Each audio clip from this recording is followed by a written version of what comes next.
This is John Walton, and you're listening to the Power Play Point podcast with the Blue Liner on point and Anna Knox.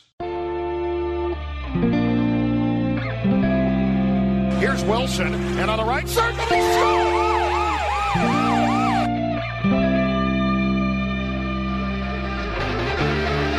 Rebound loose, wild scramble in front, score! Ovechkin with a buzzer beater! It'll count! And a hat trick tonight, number 21,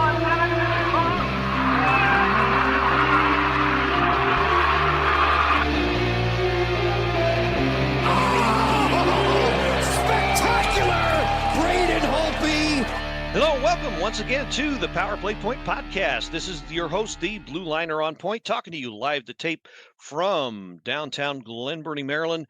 A little bit later this evening, late in the evening as the song goes, but we are going to blow you away with some Caps hockey information. Big schedule this week, big 4 games.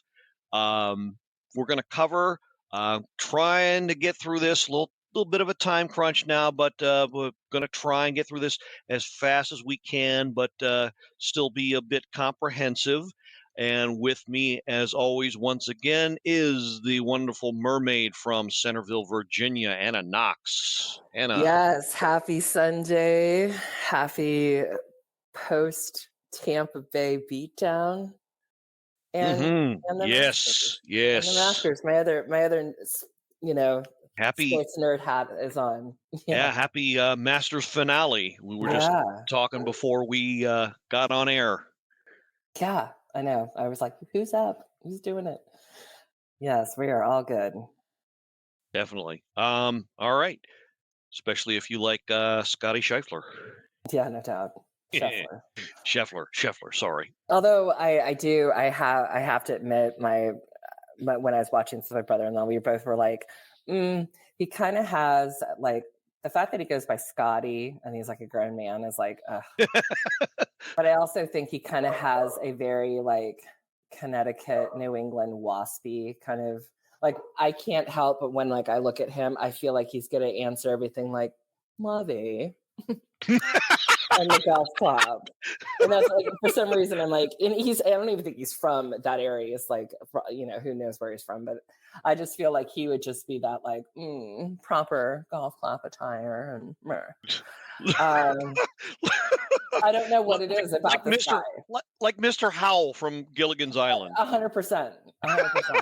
And like, it's like, he's just, I just look at him and that's all that's how I hear, like, how he would talk. And now, like, Campbell, like, my brother-in-law is just like, okay, now I can't get that out of my head. I'm like, I know. I'm like, I don't know what it is about this guy. I'm not a huge fan of his, but I just think of Lovey. But yeah, I think he is going to win this. Yeah.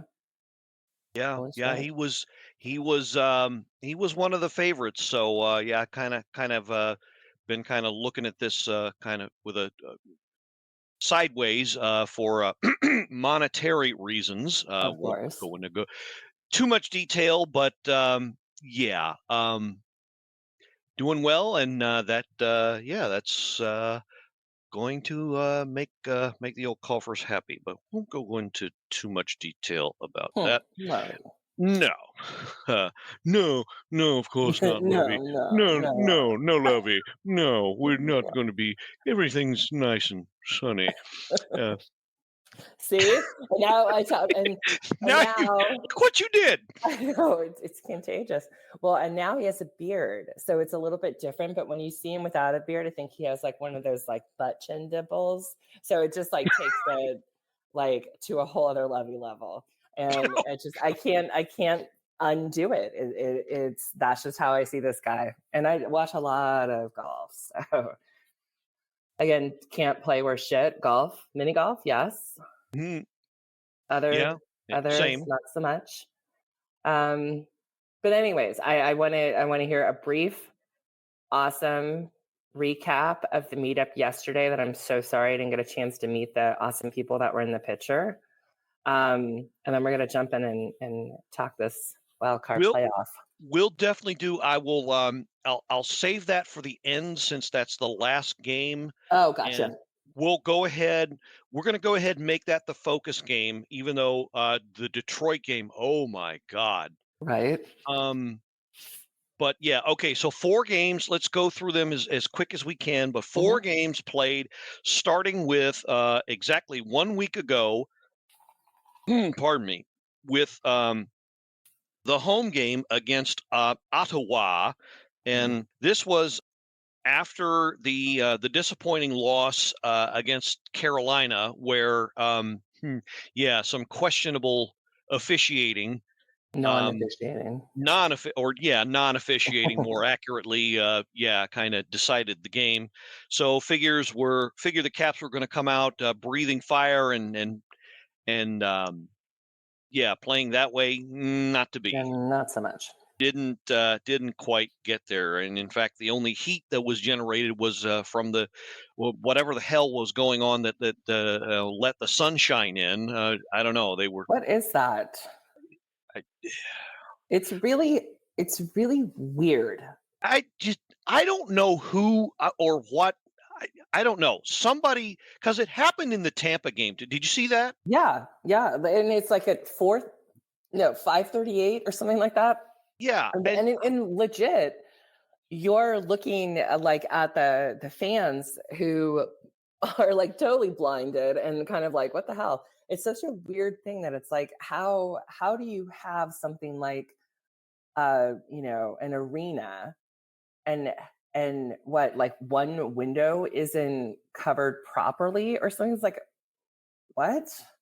And then to have it happen like twice in 1 week, it's just weird. I don't get it. Yeah, I don't know, but that is just. I mean, that's the kind of thing normally that just. How do you let that happen? Exactly. I mean, when it happened the first time, I would have been like, okay, who is in charge of the window covering? Whose person? Whose job is that? It should have been dealt with then. I don't even know how you can like delay a game to be like, sorry, the sun's in my eyes. What? Like, this is so weird. And then to have it happen again, it's like that person probably is unemployed at this point. But yeah, it's just weird. It kind of just threw a weird vibe into the game. It did, and I saw that in the Tampa Bay game when I was watching. It's like, oh my God, they are seriously not letting this happen again. Yeah, disappointed. Very, very much so. And I'm only reminded of because I got full disclosure. I got while we're recording this, I got Guardians of the Galaxy 2 playing in the background, and it's the first part where they're all in the room with the Sovereign. And if you don't know anything about GOT G2, the Sovereign is this race of people that are all perfect and literally made out of gold, and they've got golden faces. And I figured, okay, well, if they don't do something about this, that's going to be what everybody looks like because they're all getting a tan from this thing because they can't figure out how to close a freaking window. Yeah, like I don't get it. And it's like, and I have never seen windows. Like, where is this window? Or curtains or whatever. Like, I mean, if you think about it, it's like, I don't know. It's so stupid. And then when like you open up the the hockey news or whatever, and it's like, here's like 4 or 5 fans kind of like, what the hell? Like feeling totally blinded. And it's like, yeah, sorry, no, they're not playing outdoors. No, this is inside. Oh yeah, and it's inside DC, and it's the second time this week. The fuck. Just, I don't know. Somebody needs to be fired because that's just embarrassing. Totally. It is totally. So, all right. Anyways, going anyway, back to that was a feature of this game. Fortunately, they caught it early on. It just happened to be a shining light on the Senators goalie. But they caught it before there was any damage. Quick run of the scoring. Max Pacioretty opened the scoring at 4:43, his 4th of the year. Hendrix Lapierre with the assist on that one. Caps take the lead, and we're all happy because usually when they take the lead, they take the game with them. No other scoring until the second period. Kastelik for the Senators, Chikrin and Kelly, remember that name, on the assist on that one.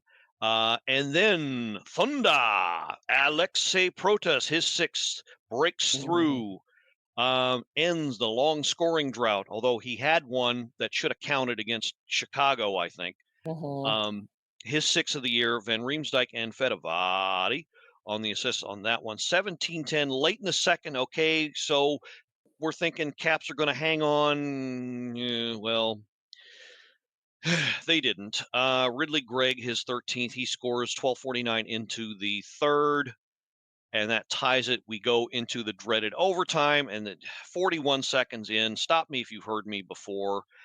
Caps blow this game, and stupid play. I don't know what Connor McMichael was thinking, but he ends up screening Charlie Lindgren. Lindgren has no chance to save it, and like I said, 41 seconds in, it's over. And yeah, it just, I don't know.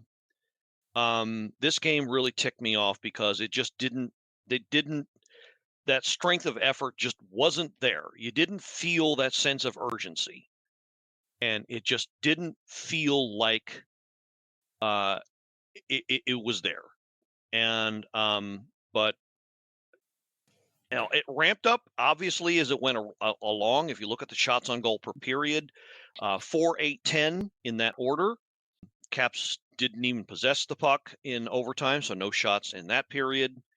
I don't know if this is what cost them, but the face-off stats didn't help them. 38% at the dot. Boo hiss. Terrible. Senators were a lot more physical, almost doubling them up on hits. But the most questionable was by one Mr. Kelly on Rasmus Sandin. Right. Late in the game, and or was it? I think it was the end of the second period. Something like that. It caused a pretty big scrum. Anyway, yeah, Kelly. Speaking of Max Pacioretty, pulled a Max Pacioretty on Chara on Max Pacioretty. A friend of mine at said get together, Willem Baggis and I were discussing that hit when it happened, but pretty much the same thing happened here. Kelly rode Sandin into the end boards where the glass starts, and Sandin got crunched and looked to me like he might have separated his shoulder. Yeah, the fact that he's out, that just is painful. He's not coming back. I don't think. I would be very surprised, assuming the Caps make the playoffs, if he comes back for the playoffs. I don't think he will. That looked pretty bad. I think Sandin, unfortunately, is well done for what little time exists in the season. Right. Not on the shelf forever. Sproing. No, not that kind of out, long-term out, but just long enough to affect, like I said, the limited time left in. I would say he's out at least a good 2-3 weeks. So, yeah. But yeah, that kind of put a damper on things, as if the overtime loss wasn't bad enough. But Caps managed to get the loser point at least, which they hadn't gotten in like almost over a week. So, yeah. So that was that. But at least they get the point and, kind of sort of end the skid, but not really. Okay, so that brings us to the Tuesday game against Detroit. Now, this one was obviously must win. I think we were all kind of butterflies in the stomach, barf your dinner up nervous about this one.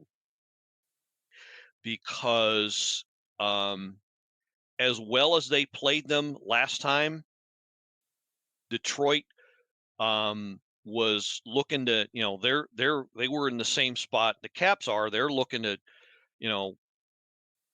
improve their standing in the race and grab a playoff spot. And they'd been struggling for a while too, but it looked like they've been turning things around. And they've got Patrick Kane and Alex DeBrincat, who always give them fits. And yeah, it was, I don't know. I was going into this thing. I was scared.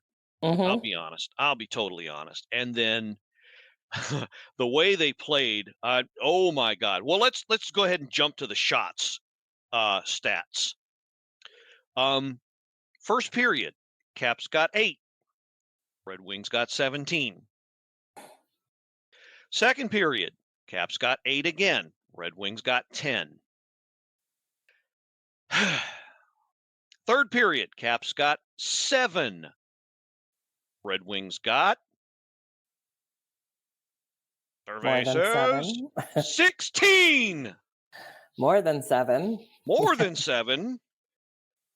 God. So basically, had it not been for Charlie fucking Lindgren, and I will say his name like that. You can't. At this point, we all have to. You have to. Charlie effing fucking Lindgren saving the day, literally putting the team on his back. And John Walton even described one of his saves as Superman-like on the call. Because, we switched to Big John because this was a nationally televised game. So, no 4-letter peoples ruining the fun. So we, in this household anyway, we had Big John and Ken and Ben Raby doing the honors. Thank God, because they made it fun, like they always do. And wow, this was, I would say, the best game the Caps have played, and we've said that. We say that maybe once every few weeks, but this was. I was gonna say it's not a frequent comment. No, everyone terminology that we've used, but this was fantastic. And I know what you might be thinking, you on the other side of the speakers, the earbuds, what have you. How can they give up 43 shots and play a good game? Well, yes, they gave up a lot of shots, and yes, that's pretty bad. But if you were watching, it was, and this is what I mean by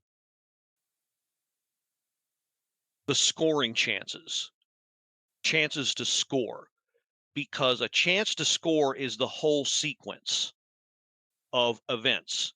So if you were watching the game, then a lot of these shots, the defense, the coverage, they did one hell of a job in making sure that there were no loose rebounds, no second chance shots, no 5 minutes of just hacking away at the goal. None of that.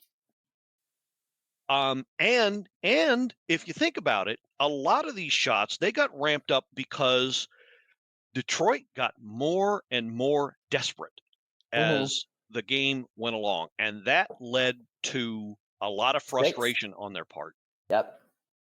And I think ultimately that's most of what did them in, because they started taking chances and they weren't making the most of them. And, I kind of wish the Caps hadn't sat back as much, because they could have really put the game away if they really wanted to on some of these. And, it wasn't happening. Now, of course, well, let's go ahead and, do what we do. And no goals first period. Sound like that one commercial. No goals. No goals. Juicy Soros. No goals. No goals.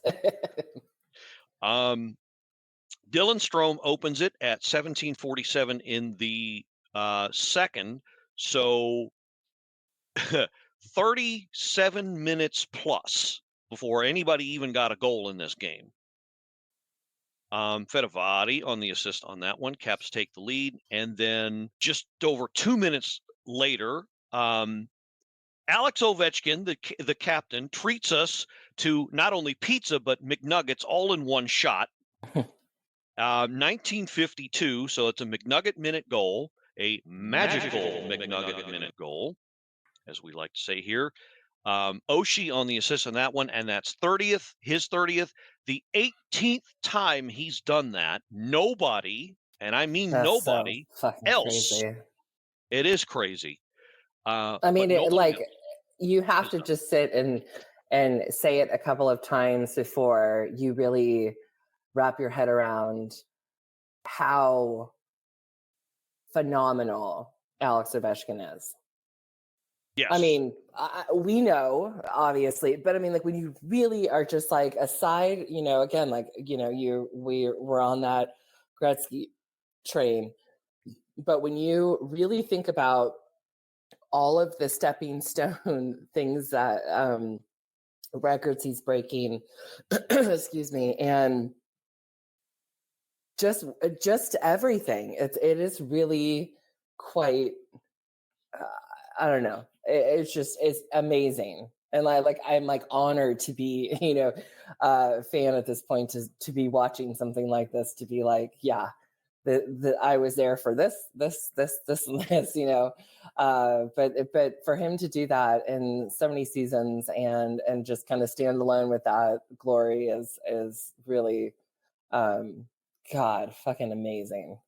Oh, it has been a pure privilege being able to watch him. And Absolutely. that's not hyperbole. That's just plain truth. 100%. We are watching one of the best ever to lace up the skates, do his thing. And for an 18th season, he's gotten at least 30. So amazing. Just simply amazing. And you want to, for the people that were quick to say, oh, okay, he's done. Father Time finally got him. He's done. Right. Well, he's not done. No. Not yet. No.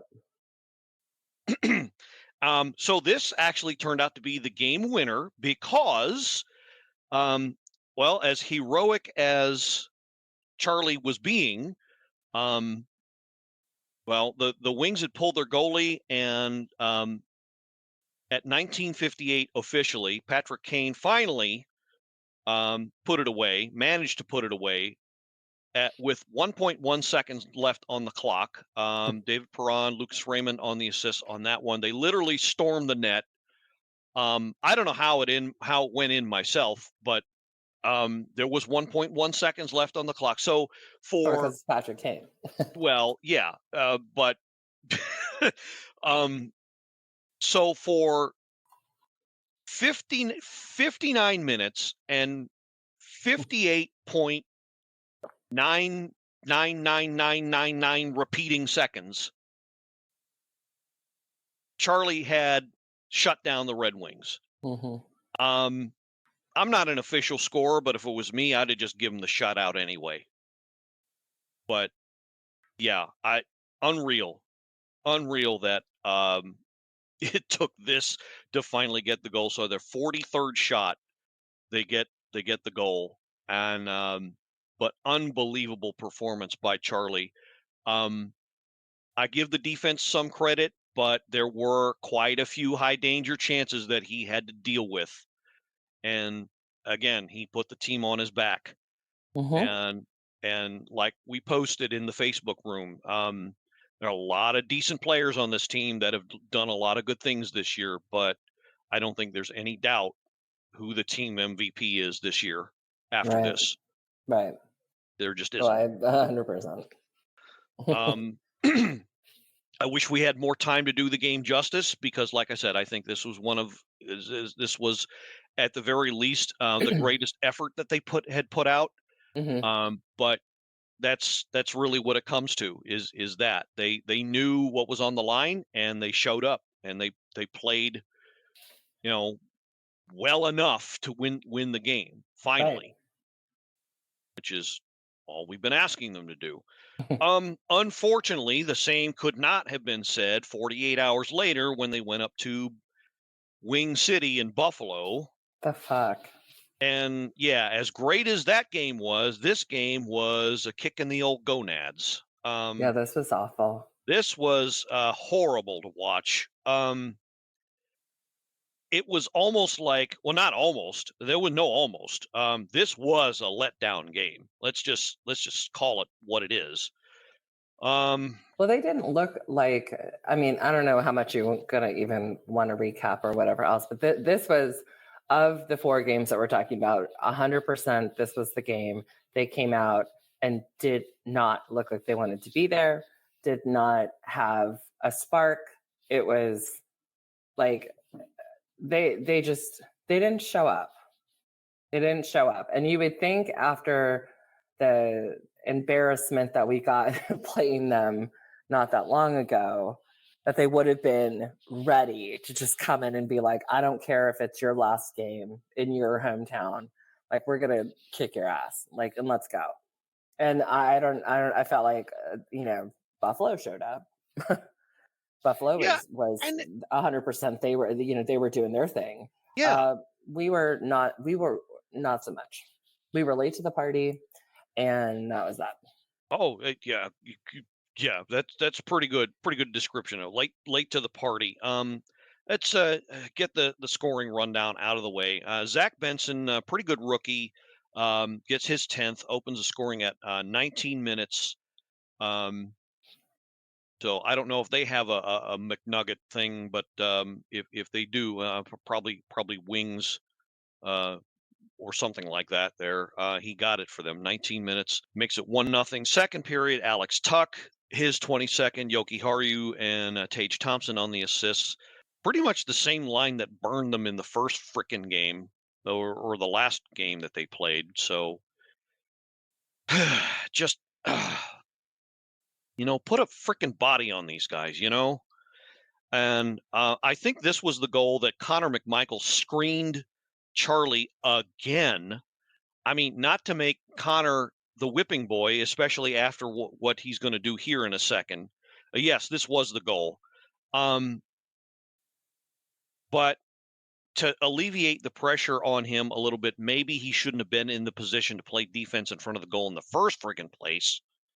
So if you want to make that excuse, you can. But yeah, I just so that was at 12:37 at the second, and just under 2 minutes later, Connor McMichael would answer for the Caps to kind of redeem himself for that. And I love what Sammy Silver called this line. Sammy Silver of the Hockey News, covering the Caps. So it was Connor McMichael, Max Pacioretty got the assist along with Carlson, but the line was Connor McMichael, Max Pacioretty, and TJ Oshie. Mhm. So she called the line McTJ Max. I like that. I like that a lot. Unfortunately, that. they wouldn't stay together very long, Right. but that's probably the best line combination by name that anybody's Yeah, come that's up good. with I like this that. season. So props to her on that. So they go into the third down 2-1. Okay, so we're thinking, all right, this game is still winnable, or maybe get another loser point, at least kind of, satisfy the pecker checker or whatever. We're still alive. Something. What is a pecker checker? You've never heard that expression? No. How do I put this without being too graphic? Pecker checker, somebody who's supposed to be checking on certain things. Somebody in the medical profession, I would assume. Okay. So I'm surprised you never heard that before. No. No? I mean, I guess I will say okay, I get why you wouldn't have heard that before. No, but I'm saying sense. but my dirty mind went that route, and then I was like, but wait, maybe it is actually something that's not okay. Oh So, no, it's that. Okay. It's definitely that. It's all Mhm. kinds of that. Gotcha. All right, So, moving yeah. on. Yeah. Yeah, Caps completely fell apart in this period. Jack Quinn, his eighth, Clifton and Greenway, 946. That turned out to be the game winner. Caps could not do diddly frickin' squat after that, except for a late Tom Wilson goal at 19 minutes, which I guess technically counts as a magical McNugget minute goal. His 18th, but it was too little too late. Dylan Cousins had gotten one to an empty netter a minute before that.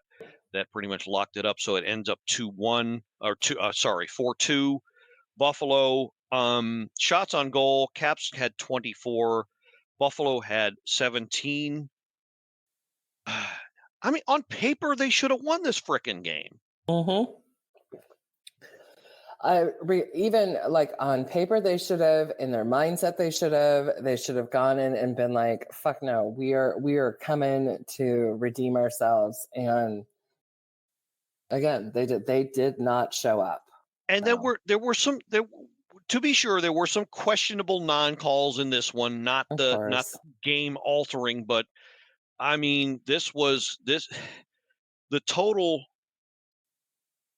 No penalties called for the first 40 minutes, and then one minor. 16 seconds into the third, so that the Zebras were like, "Okay, yeah, we're here. We're not taking an extended coffee break. No, we're here." And then, yeah, there was that scrum at the end where Pacioretty and Wilson just want to take somebody's head off because they were pissed. Yeah, Tommy was a little bit. They wanted to beat the crap out of somebody because they were both pissed as hell. Yep. At the end of the game, but oh my God, I mean, there are no two ways about it. They shit the bed. Yeah, it sucked. They shit the bed. You can't say anything else. It wasn't a must-win game. It was, as has been said on other podcasts, a highly suggested win. But it felt like they had the chance to run away with it, and they gave it away, and possibly for good. Right. Is what it felt like. That's what I felt like at the end of this game. Mm-hmm. So, and then comes this game, which I didn't see live, but we had the podcast meet and greet and get together down at the Irish Channel in DC, which is about a block and a half from the Cap One. And before we get in the game, that was pretty interesting because you had, let's just say, conversing with people on social media is one thing. Meeting them in live and in color and in person is another thing entirely. And some of them were. Okay, so like Marcus and C4, I'd gone to games with them before, so I knew them, but a lot of others that were there, I was meeting for the first time. Lorenzo Robinson, the loquacious one, he's every bit like you figured he'd be. Oh yeah. He was personable he was friendly and knowledgeable. Well, very knowledgeable, as we'll get to later on. As far as something that happened in this game, he was the first to spot it. But yeah, I not that I was surprised at that, but yeah, but Lorenzo was everything like like what you heard, if you've heard him on the podcast, right, a couple times he's been on. So, Willem Bagus met, and him and his lovely fiancee Diane, met them both, and awesome. Well, they kind of as expected too, except and I knew Willem had a sense of humor, but I didn't quite know. Willem probably could have made a living as a stand-up comedian. Oh, no way. If he wanted to. Oh, that's awesome. In the 80s. He's got a dirty little mind like we do. Oh, good. Welcome aboard. Which is which is why you never hear that part of him when we're discussing hockey. That didn't come out. That never comes out. But it's like Bob Saget. You wouldn't have figured, his comedian side based on the TV stuff that he did. But so he was kind of a surprise. And I figure I can't remember. I think it was they brought along a friend, Sean, and his last name escapes me at this point. Hannigan, I think it is. I'm trying to remember. Sean, if you're listening, I'm sorry. I'm doing you gross injustice here, but he was pretty cool. And I think Sean and Willem actually play in their band together, mix and match band. I think they play together if I heard that right. And yeah, Bryce Chip Moore came in late. Oh, that picture I sent you. Yeah. It was I don't know if it's his girlfriend or his wife, but that was, she had gone to, I don't know if it was a team store or an auction or what, but that was Tom Wilson's, or one of she had bought a pair of Tom Wilson's game worn skates. Holy shit, that's so cool. And I knew I had to get that picture and show you. I knew I had to take it. That is a worthy purchase. Yeah, definitely. That's awesome. I didn't ask how much. I didn't care. I knew I had to get a picture and show you because, this is all kinds of awesome right here. That's really cool. Really cool. Yeah, we so it was all pretty good, and of course, Miss Blue Liner was by my side and patiently dealing with stuff. Looking fabulous. Yes, decked out in the Hawaiian shirt that C4 had kindly saved for me, but she decided to rock that instead of a jersey. Yeah, looking good. Yeah, so hopefully you've had a chance to see the picture on the page, but yeah, it was a bunch of us there watching the game and reacting. Okay, so I don't know if I ever told you this, but I'm pretty sure I had. But when I was in college and a couple of years after I'd graduated, I worked at a daycare center, and the kids there, a lot of the kids there were had attention deficit hyperactivity disorder, ADHD, and let's just say I related to a lot of them very well.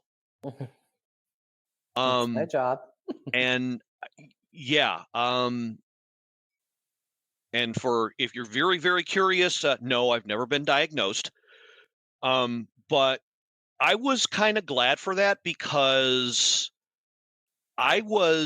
let's just say I was kind of focusing on a lot of different things at once. Yeah. I was focused. You overstimulated, go. A little bit, because they had when we got there, they didn't even have the regular game on. Oh, that's weird. No, they didn't. We had to ask them to change it to Monumental. Yeah. But on one of the TVs, they left the ESPN game, ESPN on. ESPN had a doubleheader on. First, it was the Dallas Stars game. Then it was then it was the Detroit Toronto game that they were playing. So I kind of had half an eye on that. And of course, Marcus is all gung ho on college hockey, and of course, it was the Frozen Four final that Right. was being played at literally at the same time, and we were keeping an eye on Boston College because of Ryan Leonard. Leonard, right. And he's a Denver Pioneers fan too, so we were keeping one eye on that, and I was watching that, of course, watching the game, and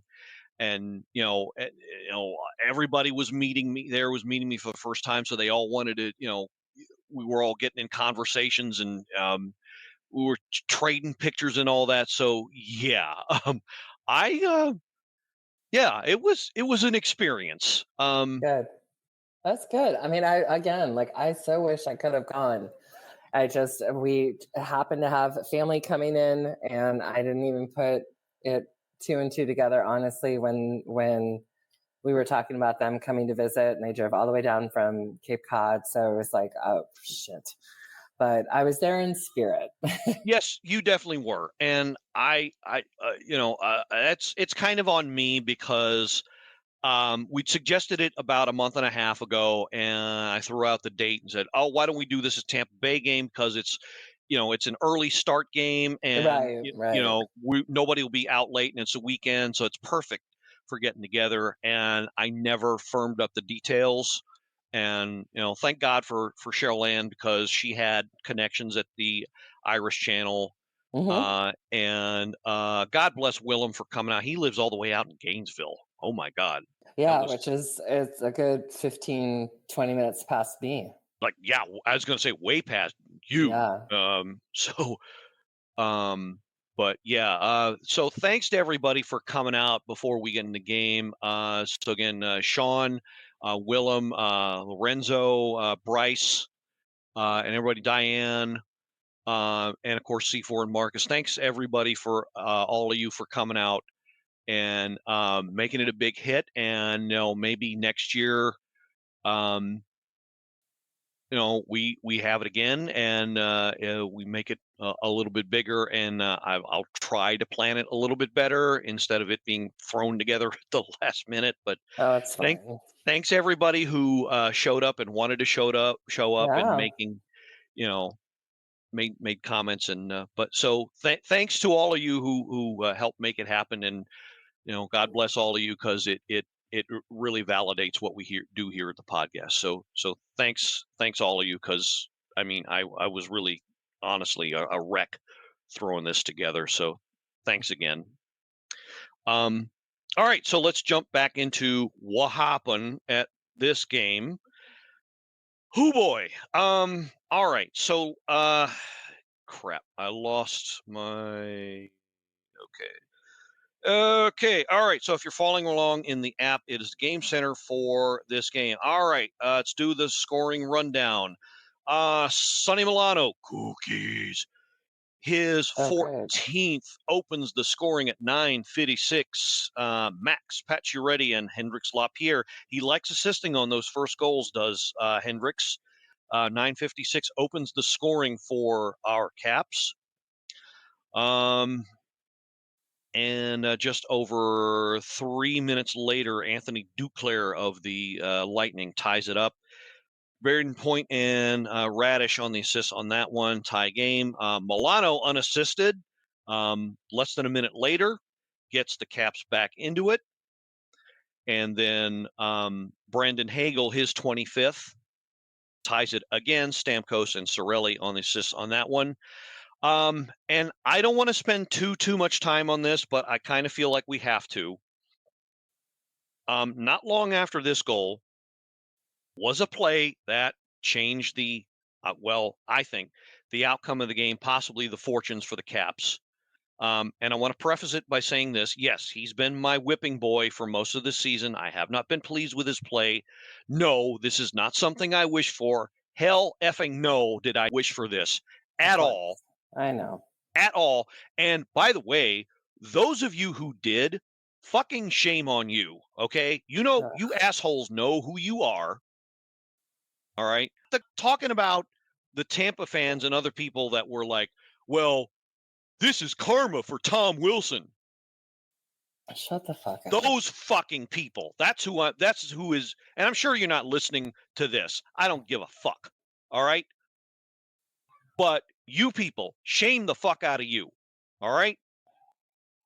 Fucking karma for Tom Wilson. Bullshit. No, it isn't. It's a play that went horribly wrong. Mm-hmm. And could have gone. And could have gone way worse. Way worse.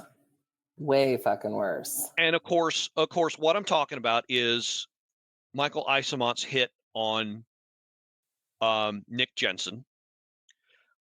So for those of you who haven't seen it, I'm going to describe the play. So Jensen's carrying the puck to center near the bench boards.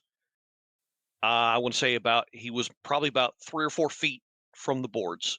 He's carrying the puck to center, and he gets just around a little before the center line, gets rid of the puck. I want to say about a split second after he gets rid of the puck, Eissemont, well, it looked like a shove. It also looked like a hit, but he had him lined up before Jensen got rid of the puck. This is what I'm seeing. He had him lined up. They make contact. Jensen falls to the ice, ends up falling to the ice. I think that's where he lost consciousness, was when he impacted the ice. Yeah. Not unlike that referee, Steve Kazari, in the Penguins game a week ago. Ugh. I think it was not unlike that. So the fact that 2 of these things happen in 1 week is effing creepy. Frightening. Scary as hell. But so Jensen hits the ice, then slides the 3 or 4 feet or the distance to the boards and makes a hard impact on the bench boards. Okay. Now, Caps fans, you're going to hate me for saying this, but unfortunately, we got to take our fan glasses off. By the strict letter of the law, it wasn't a penalty. If you go by intent. And so if you're following along the app, let me real fast. Okay, so get out of Game Center, go to the toolbar at the bottom, hit more, and then under the NHL, swipe down there. Under NHL, go to Rulebook, tap Rulebook, hit the button that says Download 2023-24 Rulebook, and swipe to Section 6 regarding physical fouls. Okay, and let me real quick run down the rule that I'm talking about. Rule number 41, boarding. A boarding penalty shall be imposed by any player to put checks or pushes a defenseless opponent in such a manner that causes the opponent hit or impact the boards violently or dangerously. I know. Let me finish. Severity of the penalty based on the impact of the boards shall be at the discretion of the referee. The discretion of the referee. There's an enormous amount of judgment involved in the application of this rule by the referee. The onus is on the player applying the check to ensure his opponent is not in a defenseless position, and if so, he must avoid or minimize contact, which I'm not sure that Eissemont did.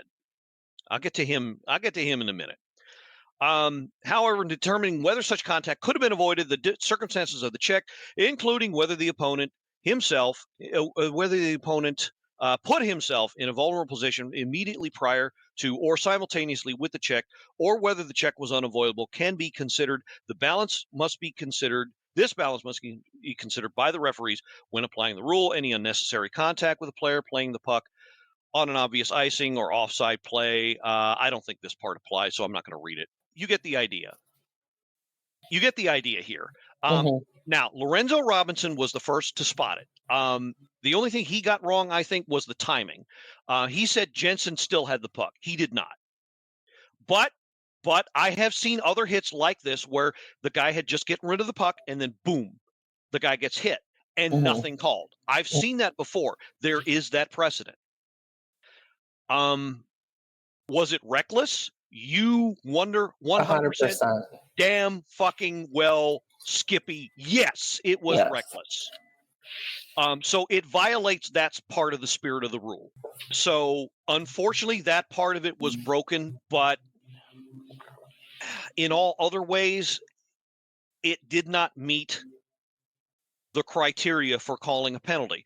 And Mhm. I tell you what, here's what really ruined it. That stupid rule that they implemented where they can review the penalty. Mhm. Because I think the refs saw Jensen's condition and figured, okay, we at least got to maybe automatically in their minds 5-minute major. Mhm. But upon reviewing, like we all did, they figured, okay, you know what? Against the rule, it's not a penalty at all. And that's why, and I know we kind of all wish, okay, at least a 2-minute minor here, something. Right. But I mean, that's kind of why no penalty was called. And yeah, I get it. We're pissed. I'm still kind of pissed nothing was called. But, Right. if you're Well, and I going think by, people who are watching whether you're at home, whether you're there live, how or you're even listening to it, I think we immediately want some sort of consequence. It's like yeah, you immediately want to be like, holy shit, he's not moving. They're calling out a stretcher. Okay, the guy's been ejected from the game, or he is a 5-minute major, or whatever the circumstance is. And it, not that gives it, it's not justified at all. But it almost gives the fan watching or listening a little bit of like, okay, well then good, that happened to that player, and we know that next time they're on the ice, they're going to get their ass beat by whatever Caps player decides to take them on. But when there's nothing, it's very unsettling, because you want to yeah. be like, how is that possible? Something should have been called, I think, but who knows? Well, that's now see now that's the beauty of the game. And there have been calls to eliminate fighting from the game. This right here is a reason why, or one of the reasons I think, at least, it still exists, because it lends itself to where the legality is, and I mentioned this in a tweet I put out, where the legalities of the game fail to take care of the players. This is a way of handing out that justice that they don't give you. And basically what I'm saying is, if you saw it, Nick Dowd gave Isamont the beatdown he Yeah, he effing did. deserved And you know later what? on. It was what was I'm not gonna say it was so great. It was so great because that was truly friendship, passion, beat down. Like, It's what you want to see from a hockey team that absolutely. you And support. but I mean, just because like post game, he was very emotional talking Yes. about Jensen and his friends. So like, to know that he went out there and was like, "You're not gonna fuck with my friend," and it was like, and it didn't have to involve Tom Wilson. It was like awesome, like, let's see it. But holy shit, I knew Dowd had it in him. Holy fuck. Like, he was like straight up, Ralphie in A Christmas Story. Like, he was just like going. And I was like, yeah, you fucking go. So it was justified. And it's like, and whatever, the player, he was humbled and beat down and good. There was no severe injuries, but way to go, fucking Nick Dowd. Like, yeah, like, uber respect for that play, that fight, Definitely. scrum, whatever you want to call it. And I'll end this part of the game's discussion with this. This is not to say that I, as a fan, am letting this guy off the hook. Michael Isamont is a dirty fucking player. He has pulled this kind of shit not only in league play but in international play. This man has a record. Okay. He has a reputation. He Good to has, know. in my mind, just as much of a reputation as Tom Wilson, as Okay. Jacob Trouba. Oof. This guy is documented in pulling this kind of crap in games. This one happened to be reckless. This one happened to be enough on the reasonable doubt side of things that he got away with. And unfortunately, he will probably escape supplemental discipline. Yep. Because I haven't heard a bloody thing from dopes. Nope. The bunch of dopes. Crickets. Yeah, from them, as usual. I honestly think that, not to get into another rant, but honestly, if they ought to rename themselves, because they do not care one rat's turd about player safety. They don't. It cannot be more obvious. Mm-hmm. But in any case, this is not to say that, oh, this was some accident. This was no accident, okay? This was a very reckless play that I don't know if it could have been avoided, but maybe a little bit more care and he doesn't end up on the stretcher. But thank God he ends up walking away from said injury. Now, that's not to say he's going to be available for duty anytime soon, unfortunately. But the fact that he was moving his hands and feet, his extremities, immediately afterwards, once he regained consciousness, that was, and was able to walk home, be with his family, great. But need to find a way to, I don't know. I don't know. I don't pretend to have the answer, but this was a very reckless play. And there needs to be a way that, I don't know what authority needs to step in here, but somebody needs to step in and say, look, there needs to be a little bit more respect. This is one of those things where that falls under the category of players have lost respect for one another. Clearly. Well, they've lost respect for one another, and then hand in hand lost respect for the game. It's like, and this is one of the top reasons why I hate Ryan Reeves so much. Just play the fucking game. You don't have to be, this jerk off on ice every single time and want to beat down every single player every single second and just be that guy. Just play the fucking game. Play it, respect the players. Not saying that you're not going to have moments where you go at it, but it's those players that make it dangerous that are the ones that piss me off the most. And I thought this was, I didn't know about his previous record, whatever, or past incidents, but like, fuck you. Then you know what? Go into a different sport.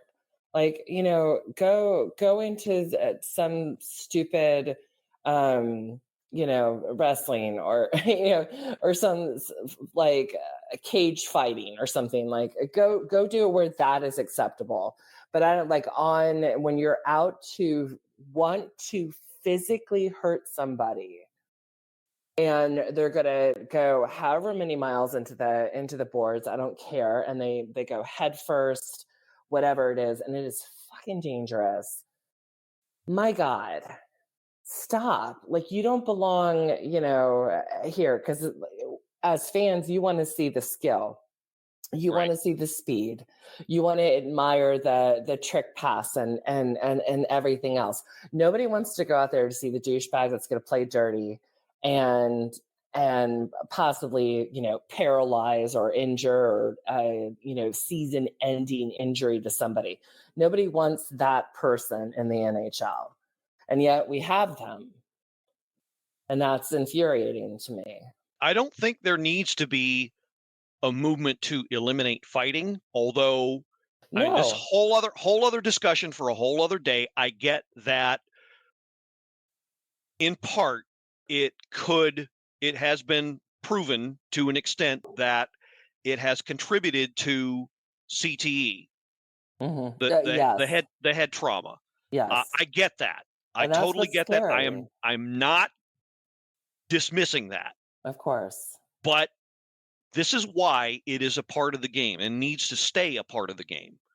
Well, and it's like, I mean, even God, like back in the day when it's like, I know I've mentioned it so many times, like my mom growing up in Winnipeg, and it was like, yeah, how her and her best friend, when even like to this day, her best friend still jokes about how all the boys in their high school like did not have all their teeth and everything. And it was because like they didn't wear helmets, they didn't have the safety. But when whether you got a puck to the face or whether you were fighting and you got your teeth knocked out, that was like your rite of passage. It was like, Right. all right, you've been hazed or however you want to consider it. And it was respected. It was like, yeah, you did this and you did this, and now we're gonna go at it. But when you play dirty and you're out to like physically harm somebody to the point of season-ending injury, fuck you. Move on. Don't want you, don't care. And that's why you're hopping from team to team to team, because you're a loose cannon. Yeah. And I think that if you want to eliminate something, do what you can to eliminate that. That's what the focus should be on. Absolutely. But yeah, so let's go ahead and table that for now, because like I said, we don't have the ultimate answer, but that's just to me, that's how it all played out. And again, I get the frustration, and I get that, you want justice, you want something. But I mean, look how the game rolled out. Look at what happened. Dowd took care of business, and ultimately, I think it rallied the team, because what would happen in the third?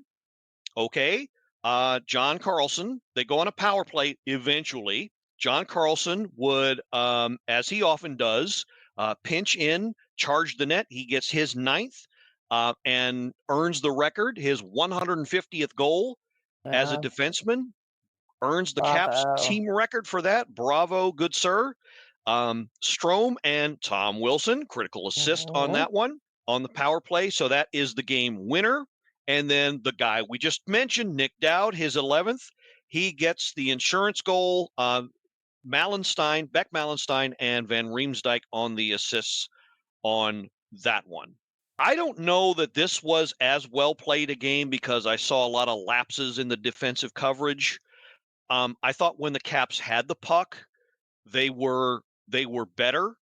I didn't see them. They weren't one and done with their scoring chances as much as they were in other games. Excuse me. It's all right. 34 shots on goal, not bad. But they gave up 34 shots on goal. But again, Charlie up to the Charlie task. Lindgren. I Charlie kind of fucking feel Lindgren. I kind of feel like we're starting to take him for granted. I'd never want to take him for granted, but I mean, he's what can you say? He's steady as a rock. CFL. Obviously a very physical game, 57 total hits just for our Caps alone. Yeah, I'm hoping this was the game that woke them up finally and made them all realize, okay, you know what? We're committed. We're in it. And not just to win it. We are in it as a band of brothers together to survive this and get as far as we can. Yep. And however our bodies will let us. And speaking of which, so hopefully if I've teased you, you know who you are. Last bit of information here. Some of you in our chat room, I teased with some inside information I was privy to. Well, wasn't really any inside information. But if you look at this team, and we did say in the Buffalo game in particular, they were flat. I think they've been flat for a while, but I think a part of it is something like the example I'm about to give you. After one of the games, I forget which, it was the one where Tarek El-Bashir was on doing extra coverage with Monumental. He came on and he happened to relate a story where he was interviewing a player. He noticed that said player had a limp. And this certain player was limping because he had a very deep bone bruise because he had blocked a shot against Chicago weeks and weeks earlier. I happened to be at that game, and that was not fun. This player ended up sitting out quite a few games because of that, and it's still affecting him now all these weeks later. And that player's name is Alexei Protas.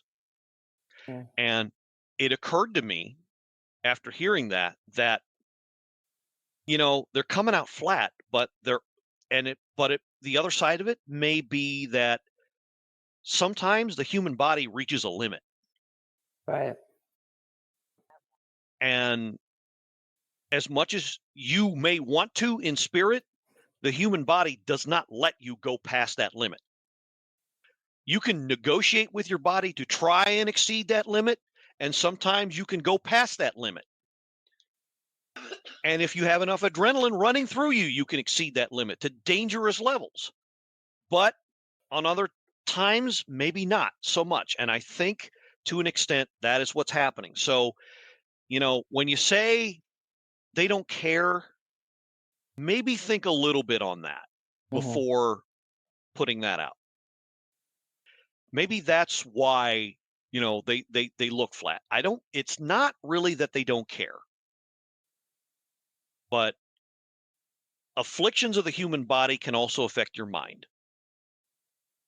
And, maybe sometimes to the point where you don't do what you should do because your mind's not 100% on it. Right. And we've seen that a lot. So, okay. So here we are. We're in a four-way race for essentially one spot. I think the Islanders have third place in the Metro locked up. So it's us, it's the Penguins, it's Detroit, and yes, it's still Philadelphia. 4 teams all fighting for one spot. There's 2 games left to go. Boston on Monday. And if you're listening, Islanders don't have it locked up yet. in my mind, they have it locked up. But Sports on the Hill, there may or may not be an edition of that this coming Monday. As we understand it, Robbie is quite under the weather, so there may or may not be an edition of that. So if you miss us, that's why. But there's the Monday night game against Boston, and then 24 hours later, the finale against Philly. Basically, if the Caps win both, it looks pretty damn good. But they got to win both. And I would say they got to win regardless, because you don't want to rely on help. So that's where we're at. And this is it. This is what they've been playing for all year. And you want to win, but even if they don't, I as I was telling a friend, I'm more than satisfied with the progress they've made this year, for sure. Absolutely. All right, so I think we'll stop it here. And we've gone on quite a bit, but I hope we gave you an hour plus worth of chock full of good stuff here. So yeah, thanks for hanging around and being with us. Mermaid, you have anything left for this? I don't. I'm all good. So, yeah, I know you got to get off here, and so do I. It's getting pretty late. So thanks for listening.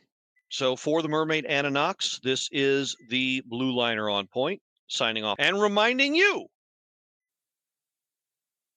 that I happen to have a friend who is half Welsh and half Hungarian.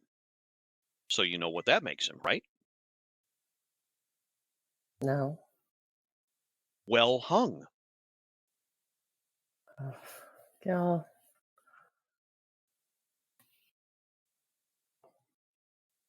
Hallelujah, and let's go Caps. Go Caps.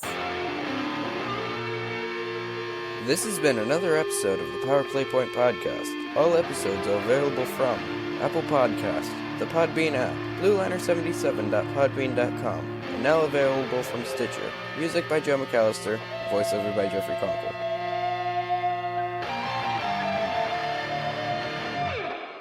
Good morning, good afternoon, and good night, Power Play Point Podcast. Thanks for listening. C4, hope you heard it, and you're loving it. There you go.